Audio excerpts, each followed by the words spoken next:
राघव चड्ढा जी जवाब दीजिए।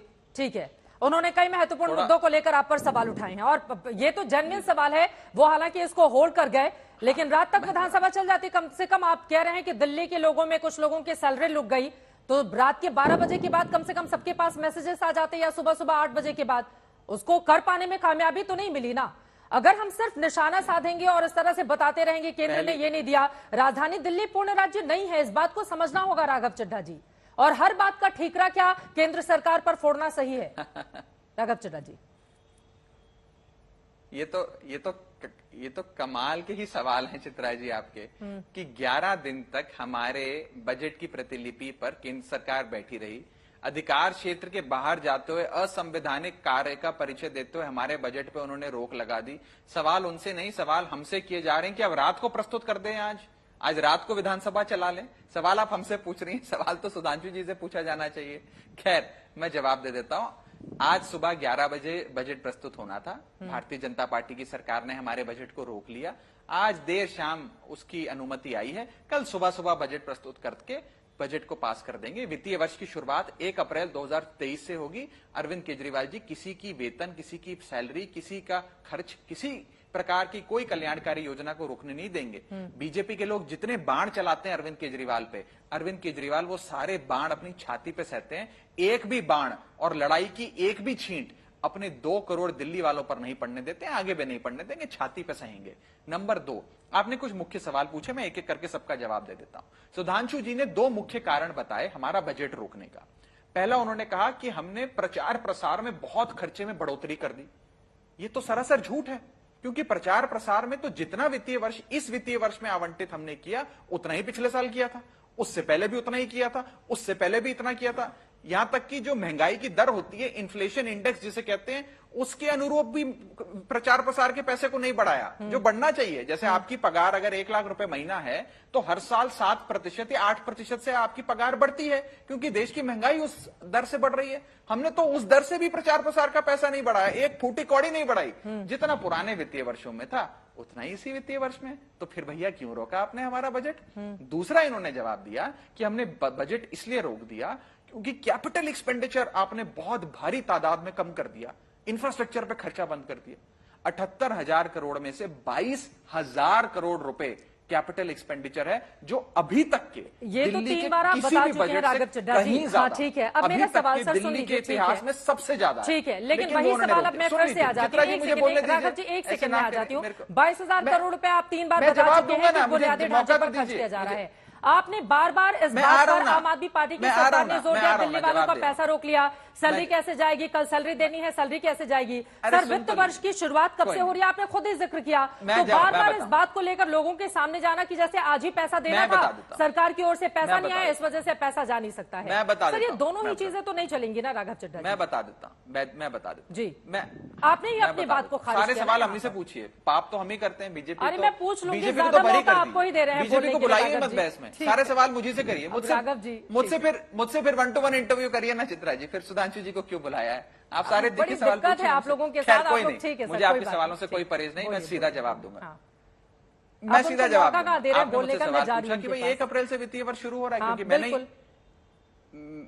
मैंने आपको ये बताया कि वित्तीय वर्ष तो 1 अप्रैल से शुरू हो रहा है। हाँ। तो वित्तीय वर्ष अगर 1 अप्रैल से शुरू हो रहा है, तो उसका ये मतलब थोड़ी है कि 31 मार्च को रात को 12 बजे बजट पास होगा। बजट तो पहले पास होगा। उसकी जो हमारा FCI होता है, जो consolidated fund of the state होता है, उसमें बजट की कॉपी जाती है, उस पूरी एक प्रक्रिया का पालन होता है। फिर मैं वही कहूंगा, कोई गुड्डे गुड़िया का खेल नहीं है कि 31 मार्च रात 11 बजे आपने बजट पास किया और 1 अप्रैल से आपको खर्चे का आवंटन हो गया। ऐसा नहीं होता, पूरा प्रोसेस होता है। और आज तक भारत के इतिहास में 1947 में देश आजाद हुआ, आज हम 2023 पे खड़े हैं। निर्धारित समय पर, निर्धारित स्थान पर, निर्धारित दिन पर, तारीख पर बजट प्रस्तुत किया जाता है। आज तक कभी नहीं हुआ कि निर्धारित समय पर बजट ना पेश किया गया हो। ये काला दिन है भारत के लोकतंत्र में। दूसरी चीज, इन्हें हमारे प्रचार से बड़ा दर्द होता है, बहुत दर्द होता है बीजेपी को हमारे प्रचार से। मैं बीजेपी को बताना चाहूंगा, दिल्ली की सड़कों पे जरा सुधांशु जी, आप तो दिल्ली में रहते हैं, आप संसद भी आते हैं रोज सुबह, मुझे रोज आपसे मिलने का सौभाग्य प्राप्त होता है। जरा एक दिन संसद के बाद आप और मैं दोनों आपकी गाड़ी में ना दिल्ली की सड़कों पर घूमने चलेंगे। सिर्फ आपको उत्तर प्रदेश के बीजेपी के मुख्यमंत्री योगी आदित्यनाथ या मध्य प्रदेश के बीजेपी के मुख्यमंत्री शिवराज सिंह चौहान या हरियाणा के बीजेपी के मुख्यमंत्री मनोहर लाल खट्टर की फोटो और होर्डिंग नजर आएगी, या प्रधानमंत्री जी, गृह मंत्री जी की, अरविंद केजरीवाल की फोटो नजर नहीं आएगी। सारा प्रचार प्रसार आप ही करते हैं। बताइए भाई, यूपी के मुख्यमंत्री दिल्ली में क्यों प्रचार कर रहे हैं? वो तो यूपी में है। मध्य प्रदेश के मुख्यमंत्री और हरियाणा के मुख्यमंत्री दिल्ली में क्यों अपनी होर्डिंग लगाते हैं? अपने अपने राज्यों में लगाए, दिल्ली का मुख्यमंत्री अपने राज्य में लगाए। आप तो असंवैधानिक काम करो, करोड़ों रुपए विज्ञापन पे खर्चो। स्वच्छ भारत के लिए जितना फंड आवंटित किया था उसका 95% प्रचार प्रसार पे खर्च कर दिया। प्रधानमंत्री जी की फोटो लगा दी और तमाम सरकार का प्रचार किया। लेकिन अरविंद केजरीवाल जी अगर थोड़ा सा पैसा स्कूल, दवा, बिजली, इलाज, महामारी के किसी प्रकार के अवेयरनेस प्रोग्राम पे खर्च करना चाहें तो आपके पेट में दर्द होता है। आप करो तो रासलीला, हम करें तो कैरेक्टर ढीला। आपका कुत्ता कुत्ता, हमारा कुत्ता टॉमी, ऐसे नहीं होगा। सुधांशु जी बोलिए। सुधांशु जी उनके सवालों पर जवाब दीजिए। देखिए, पहली बात इन्होंने, देखिए, अगर किसी राज्य के मुख्यमंत्री ने राष्ट्रीय राजधानी में प्रचार लगा दिया तो वो तो दुरुपयोग है।